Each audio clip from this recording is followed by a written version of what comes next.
এই যে ওই একটা পুরোগুলো জিজ্ঞেস করবো।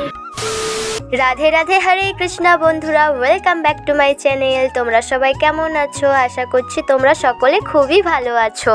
তো প্রথম থেকে ভিডিওটা শেষ পর্যন্ত দেখতে থাকো, আশা করছি তোমাদের ভিডিওটা খুবই ভালো লাগবে। তো এখন আমি আর বৌদি দুজনে মিলে সাইকেল চালিয়ে ঘাটাল যাচ্ছিলাম।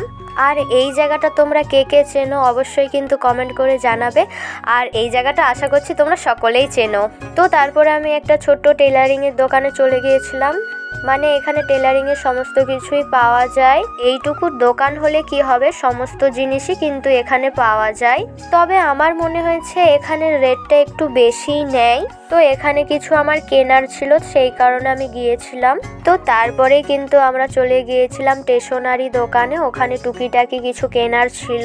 আর দেখো এই নোয়াগুলো কত সুন্দর, বৌদি দেখছিল আর সে কিনেওছে অবশ্য। আর এগুলো পুরো সোনার মতো দেখতে। দেখো এখন এমনই ইমিটেশনের জিনিস উঠেছে যে সোনাকেও হার মানিয়ে দেবে। তো তারপরেই আমি নেল পলিশ দেখছিলাম। তো এখানে কিন্তু অনেক ধরনেরই নেল পলিশ ছিল। আমার তো সব কটা নেল পলিশই খুবই ভালো লাগছিল, মনে হচ্ছিল আমি সব নেল পলিশের বাক্সটাই কিনে নিই। অনেক সুন্দরের মাঝখান থেকে একজনকে বাছা সত্যি খুবই টাফ। তো অবশেষে আমি কিন্তু একটা নেল পলিশ নিয়েছিলাম, আর নখে পরেও কিন্তু আমি দেখে নিয়েছি যে কেমন লাগছে। তো তারপরেই কিন্তু আমরা চলে গিয়েছিলাম ফল বাজার করতে। তো বড় বৌদি আমাদেরকে ফল কিনতে বলেছিল, কারণ ভাইঝির সামনেই জন্মদিন আছে, তো পুজো দেবে। তো আমরা এখানে সমস্ত ফল একটা একটা করে কিনে নিলাম। তো তারপরে আমরা মিষ্টি দোকানে চলে গিয়েছিলাম। আর দেখো এখানে কত রকমের সুন্দর সুন্দর মিষ্টি ছিল।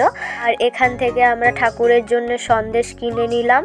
ঘাটালে কিন্তু মিষ্টির দাম খুবই, আমাদের ওখানে নিমতলায় খুবই কম দাম মিষ্টির। তারপরে আমি এই কাকুটার থেকে প্রতিবারই কলা কিনি। আর দেখো এখানে কত কলা রয়েছে। তো এখান থেকে আমি 1 ডজন কলা কিনে নিয়েছিলাম, আর কাকু আমাকে একটা এমনি দিয়েছিল। যখনই কলা কিনি কাকু আমাকে একটা করে কলা এমনি দেয়। তো তারপরেই কিন্তু আমরা এই দোকানটাতে চলে গিয়েছিলাম। এত সুন্দর সুন্দর রাধাকৃষ্ণের মূর্তি দেখে কিন্তু দোকানটার কাছকে চলে গিয়েছিলাম। আর এই দোকানটা ছিল বসন্ত কুমারী স্কুলের সাইডে। এই রাধাকৃষ্ণের মূর্তিগুলোর প্রাইস ছিল 1500-2000 করে, কিন্তু আমার মনে হয়েছে প্রাইসগুলো অনেকটাই দাম বেশি বলছিল তারা। আগেও আমি রাধাকৃষ্ণের মূর্তির দাম জিজ্ঞেস করেছিলাম অন্য দোকানে, সেখানে অনেকই কম বলেছিল এই দোকানটার চেয়ে। ওই দোকানটা থেকে কিছু খাবার আর আমি আর বৌদি মিলে আইসক্রিম কিনে নিলাম। এই আইসক্রিমটা খেতে জাস্ট অসাধারণ ছিল।